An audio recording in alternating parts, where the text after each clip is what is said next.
जय हिंद दोस्तों, स्वागत है आपका मेरे YouTube चैनल स्टडी ऑफर में। दोस्तों आज हम आप लोगों को 25 जीके जीएस के महत्वपूर्ण प्रश्न कराएंगे जो हर कम्पिटेटिव एग्जाम के लिए बहुत ही इंपॉर्टेंट है। तो चलिए बिना किसी देर के स्टार्ट करते हैं अपने टॉपिक को। तो आज का जो पहला प्रश्न है, कौन सा वेद गद्य और पद्य दोनों में है? इस प्रश्न का सही उत्तर हो जाएगा दोस्तों यजुर्वेद। जी हाँ दोस्तों, यजुर्वेद जो है वो गद्य और पद्य दोनों में है। तो चलिए चलते हैं next question. Question number second पर। क्वेश्चन नंबर सेकंड है, महावीर स्वामी के बचपन का नाम क्या था? इस प्रश्न का सही उत्तर हो जाएगा दोस्तों वर्धमान। जी हाँ, वर्धमान जो था महावीर स्वामी के बचपन का नाम था। चलिए चलते हैं next question. Question number third पर। क्वेश्चन नंबर थर्ड है, तृतीय बौद्ध संगीति किसके शासनकाल में हुई? दोस्तों ये बहुत ही इंपॉर्टेंट क्वेश्चन है, बहुत इंपॉर्टेंट क्वेश्चन है, क्योंकि इस तरीके ये क्वेश्चन बहुत बार एग्जामों में रिपीट हो चुका है।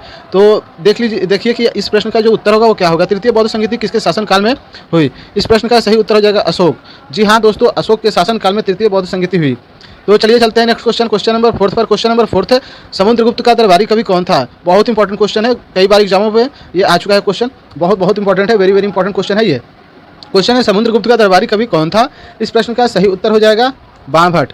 जी हाँ दोस्तों, बाणभट्ट जो है समुद्रगुप्त के दरबारी कवि थे। तो चलिए चलते हैं next question. Question number fifth पर। क्वेश्चन नंबर फिफ्थ है, आत्मीय समाज की स्थापना किसने की थी? बहुत इंपॉर्टेंट क्वेश्चन है दोस्तों। मैं जो 25 क्वेश्चन लेकर आया हूँ वो काफ़ी इंपॉर्टेंट और सिलेक्टिव क्वेश्चन है, एग्जामों में कई बार आ चुके हैं इस तरीके से, इसलिए मैंने इस तरीके के क्वेश्चन लेकर आया हैं जो कि आपके लिए प्रॉफिटेबल हो। तो चलिए इस प्रश्न का उत्तर देने का प्रयास कीजिए कि आत्मीय समाज की स्थापना किसने की थी। इस प्रश्न का सही उत्तर हो जाएगा राजा राम मोहन राय ने। जी हाँ, राजा राम मोहन राय ने आत्मीय समाज की स्थापना की थी। चलिए चलते हैं नेक्स्ट क्वेश्चन। क्वेश्चन नंबर 6 पर। क्वेश्चन नंबर 6 है, केंद्रीय आलू अनुसंधान कहाँ है? इस प्रश्न का सही उत्तर हो जाएगा शिमला। जी हाँ दोस्तों, शिमला में केंद्रीय आलू अनुसंधान संस्थान है। चलिए चलते हैं next question. Question number 7। Question number 7 है, अरावली पर्वत की सबसे ऊंची चोटी कौन सी है? कई बार एग्जामों में आ चुका है दोस्तों ये क्वेश्चन, बहुत इंपॉर्टेंट क्वेश्चन है कि अरावली पर्वत की सबसे ऊंची चोटी कौन सी है? इस प्रश्न का सही उत्तर हो जाएगा गुरु शिखर। जी हाँ, गुरु शिखर जो है वो अरावली पर्वत श्रृंखला की सबसे ऊंची चोटी है। चलिए चलते हैं नेक्स्ट क्वेश्चन। क्वेश्चन नंबर 8 पर। क्वेश्चन नंबर 8 है, किबुल लामजाओ राष्ट्रीय उद्यान कहाँ है? दोस्तों आप जानते हैं कि ये क्वेश्चन बहुत बार एग्जामों में रिपीट हो चुका है, लगभग हर एग्जामों में रिपीट हो चुका है कि किबुल लामजाओ राष्ट्रीय उद्यान कहाँ है? इस प्रश्न का सही उत्तर हो जाएगा मणिपुर। जी हाँ दोस्तों, किबुल लामजाओ राष्ट्रीय उद्यान मणिपुर में है। चलिए चलते हैं next question. Question number 9। Question number 9 है, उकाई परियोजना किस नदी पर स्थित है? बहुत इंपॉर्टेंट क्वेश्चन है दोस्तों कि उकाई परियोजना किस नदी पर स्थित है? इस प्रश्न का सही उत्तर हो जाएगा ताप्ती नदी पर। जी हाँ दोस्तों, उकाई परियोजना जो है वो ताप्ती नदी पर है। तो चलिए चलते हैं नेक्स्ट क्वेश्चन। क्वेश्चन नंबर 10 पर। क्वेश्चन नंबर 10 है, कौन सी नदी मकर रेखा को 2 बार काटती है? बहुत ही इंपॉर्टेंट है दोस्तों ये भी क्वेश्चन कि कौन सी नदी मकर रेखा को 2 बार काटती है? इस प्रश्न का सही उत्तर हो जाएगा लिम्पोपो नदी। जी हाँ दोस्तों, लिम्पोपो रिवर जो है वो मकर रेखा को 2 बार काटती है। चलिए चलते हैं नेक्स्ट क्वेश्चन। क्वेश्चन नंबर 11 पर। क्वेश्चन नंबर 11 है, सबसे अंतिम पंचवर्षीय योजना कौन थी? इस प्रश्न का सही उत्तर हो जाएगा 12वीं पंचवर्षीय योजना। जी हाँ दोस्तों, जो 12वीं पंचवर्षीय योजना थी 2012 से 2017 थी, यह सबसे लास्ट पंचवर्षीय योजना थी। चलिए चलते हैं नेक्स्ट क्वेश्चन। क्वेश्चन नंबर 12 पर। क्वेश्चन नंबर 12 है, जीएसटी कब लागू हुआ? बहुत इंपॉर्टेंट क्वेश्चन है दोस्तों कि जीएसटी कब लागू हुआ। इस प्रश्न का सही उत्तर हो जाएगा 1 जुलाई 2017। जी हाँ, 1 जुलाई 2017 को जीएसटी लागू हुआ। चलिए चलते हैं नेक्स्ट क्वेश्चन। क्वेश्चन नंबर 13 पर। क्वेश्चन नंबर 13 है, 1 रुपये के नोट पर किसका हस्ताक्षर होता है? बहुत इंपॉर्टेंट क्वेश्चन है दोस्तों कि 1 रुपये के नोट पर किसका हस्ताक्षर होता है? इस प्रश्न का सही उत्तर बनेगा वित्त सचिव का। जी हाँ दोस्तों, वित्त सचिव जी का 1 रुपये के नोट पर हस्ताक्षर होता है। चलिए चलते हैं नेक्स्ट क्वेश्चन। क्वेश्चन नंबर 14 पर। क्वेश्चन नंबर 14 है, नई शिक्षा नीति 2020 किस समिति के रिपोर्ट पर बनाई गई? बहुत इंपॉर्टेंट क्वेश्चन है दोस्तों कि नई शिक्षा नीति 2020 किस समिति के रिपोर्ट पर बनाई गई? इस प्रश्न का सही उत्तर हो जाएगा कस्तूरी रंगन समिति। जी हाँ दोस्तों, कस्तूरी रंगन समिति के सिफारिश पर बनाई गई। चलिए चलते हैं नेक्स्ट क्वेश्चन। क्वेश्चन नंबर 15 पर।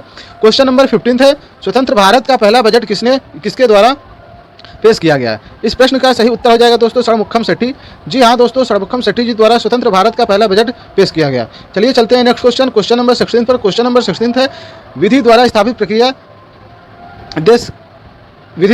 प्रक्रिया किस देश के संविधान से लिया गया है? दोस्तों यहाँ पर किस मतलब छूट चुका है, तो इसे आप लोग नोट कर लीजिएगा कि समझ लीजिएगा, ये तो अंडरस्टूड है ठीक, कि विधि द्वारा स्थापित प्रक्रिया किस देश के संविधान से लिया गया है? इस प्रश्न का सही उत्तर हो जाएगा जापान।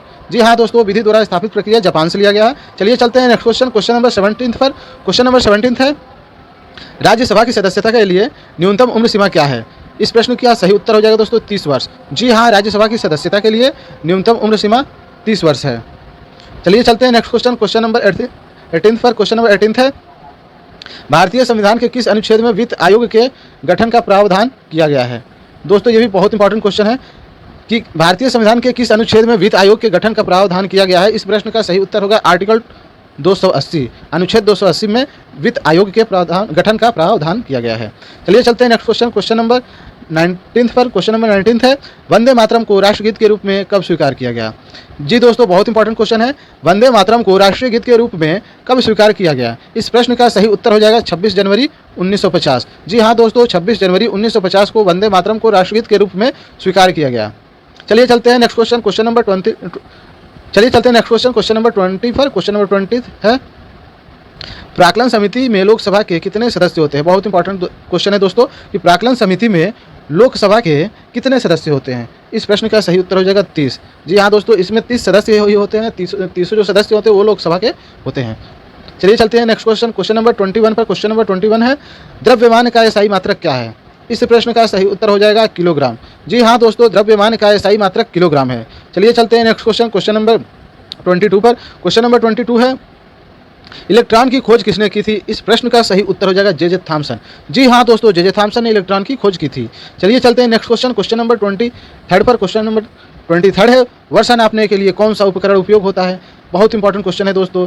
इस प्रश्न का जो उत्तर है वो मतलब बिल्कुल मिलता जुलता है। रेन, देखिए यहाँ रेन दिया है, रेन मतलब वर्षा होता है, तो वर्षा नापने के लिए कौन सा उपकरण उपयोग होता है? तो इस प्रश्न का सही उत्तर हो जाएगा रेन गेज। ठीक, चलिए चलते हैं नेक्स्ट क्वेश्चन, क्वेश्चन नंबर 24 पर। क्वेश्चन नंबर 24 है, पोटेशियम का चिन्ह कौन सा है? इस प्रश्न का सही उत्तर हो जाएगा दोस्तों के। जी हाँ दोस्तों, पोटेशियम का जो है चिन्ह के है। चलिए चलते हैं नेक्स्ट क्वेश्चन, क्वेश्चन नंबर 25 पर। क्वेश्चन नंबर 25 है, सेरीकल्चर का संबंध है। बहुत इंपॉर्टेंट क्वेश्चन है दोस्तों कि सेरीकल्चर का जो संबंध है वो निम्नलिखित में से किससे है? इस प्रश्न का सही उत्तर हो जाएगा रेशम कीट पालन। दोस्तों, अगर वीडियो आपको अच्छी लगी हो तो प्लीज़ अपने दोस्तों के साथ शेयर करें, चैनल को सब्सक्राइब करें।